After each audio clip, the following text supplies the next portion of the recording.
Another week and another episode of Gundam Iron-Blooded Orphans Season 2. Episode 2 is here.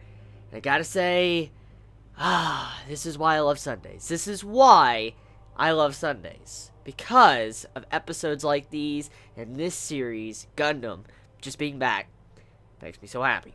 So, Season 2, Episode 2 this week focuses on some of the side characters, which Gundam Iron-Blooded Orphans did well with last season, and also it focuses on with a lot of setup for this upcoming season.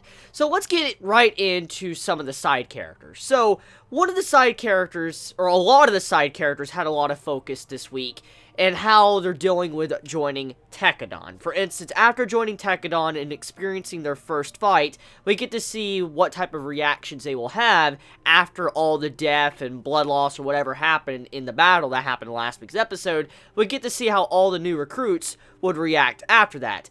And the outcome was kind of to be expected. A bunch of people didn't realize that even though they wanted to go out there and fight to the death, they wanted to kill people, whatever, just be a part of Tekkadan, be heroes, it's not that simple. I mean, it sounds simple just to say what they want to say, but when they're finally out there on that battlefield, it just changes. The entire ball game changes, and their perspective changes. And when they saw some of their friends they grew up with, or different people they've known for a while, just die right next to them or beside them or whatever, they felt out they're dead, it could cause a lot of trauma. And a lot of them realize that maybe they don't want to do this. And I like the little interaction that some of the characters have, like the old members of Tekkadan have with the new recruits. Like, if any of you want to quit, if any of you want to leave right now, you can. We're not going to stop you. Which, that is a very good change when it comes to the system. For instance, back in the old days, like probably other organizations, like pirate organizations, or probably how these kids once were when they were treated like human debris, you had to where many of the organization wouldn't allow the children to leave. Like, if they wanted to just give up and say, GG, I want to get the fuck out of here,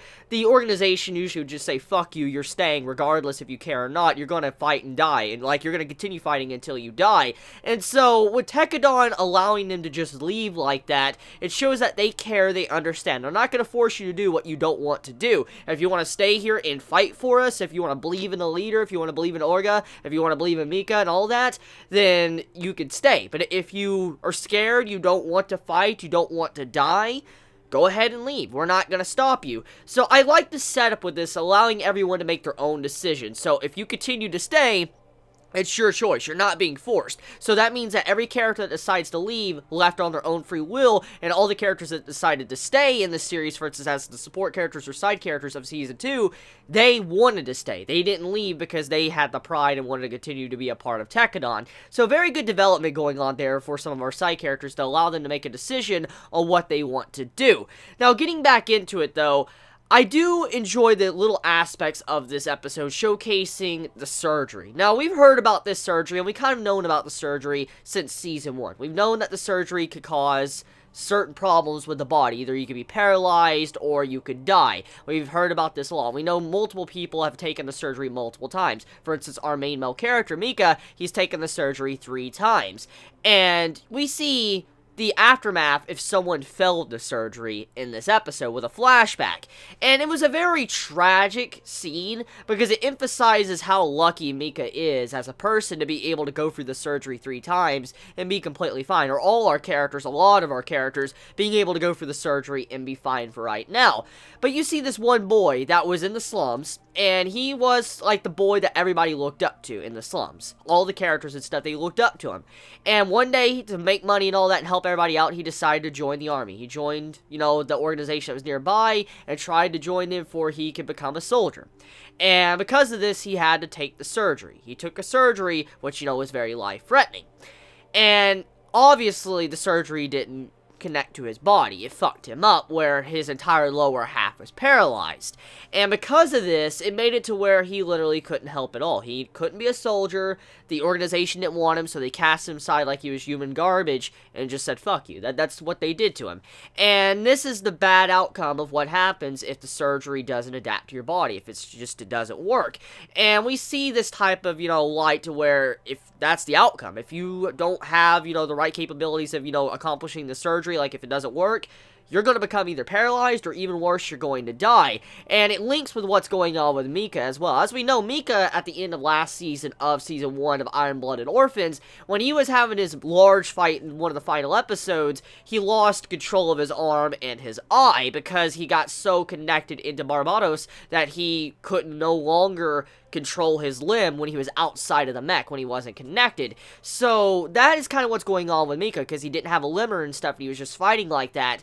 And I wonder if the series continues on down this path, if Mika will continue to lose, you know, his limbs. For instance, maybe one day he might become paralyzed on his legs or something because he got so into a fight, he fought so much that it literally messed up his entire limbs or his nervous system. I could see that happening because I talked about this on my final review of Gundam Iron-Blooded Orphans Season 2, or Season 1, my bad, Season 1, and I remember saying that maybe Mika is going to go through that. He's going to literally become stuck to his mech because he has overexerted himself too much, and I feel like that maybe is what this episode is trying to hint at, because even though Mika is so lucky right now because he managed to do 3 surgeries, he constantly pushes himself in battle. He always wants to fight. He always wants to be on the front lines. He's always the first one there, and because of this, it makes it to where he has a risk of, you know, making his body exhausted, ruining his nervous system with the Gundam suit. So, this is perfect stuff going on right here. A lot of setup, but I feel like that stuff right there was hinting at what might happen to Mika later on down the road and what path he might take and how Orga is going to handle the situation. Now, speaking of Mika and his, you know, battle tactics and stuff like that, or how he trains, this man is so fucking strong. I mean, we know Mika is a strong person, okay? We saw it in Season 1.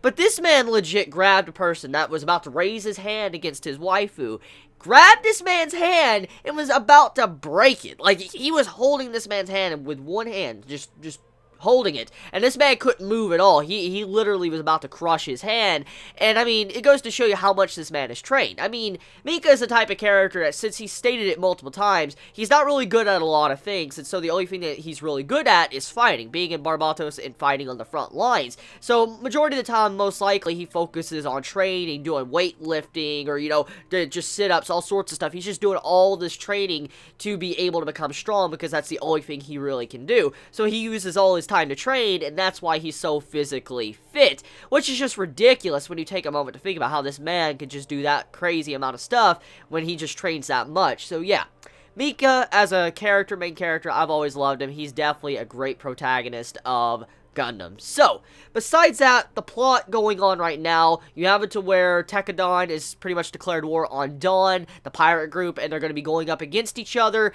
and it's just going to be an all-out fight between these two factions, and at the end of the day, I'm willing to bet Tekadon is going to win, but most likely there's going to be a lot of death and losses trying to go for that goal, because as we know, they're trying to achieve their goal the fastest way possible, and even though they're trying to do that, that means that there's going to be a lot more risk and a lot more losses on that journey. So I wonder how many characters are going to die before all is said and done. Now, speaking of the Chocolate Man, the Chocolate Man has something going on. He's working with Tekadon as well, and we see a character that was masked in this episode. He's either a robot or he's masked, and I'm going to assume it is, I forget his name. It's been a while, forgive me. It was the dude that had the G, it was like, Galio? I forget the dude's name. It was a G. But, I think that dude that was in the mask in this episode, I think that most likely is who that person is, that knows about, you know, the Chocolate Man, knows about how evil he is. I think that's who that person is. I'm assuming, because the way they didn't want to reveal his true identity because there was a mask or whatever, I'm assuming it's, you know, the Chocolate Man's best friend, and that's what I'm assuming there. But that's about it when it comes to this episode of Iron-Blooded Orphans Season 2. Let me know your thoughts in the comments below. You all have a wonderful day or night wherever you live. Please be safe. Chibi out.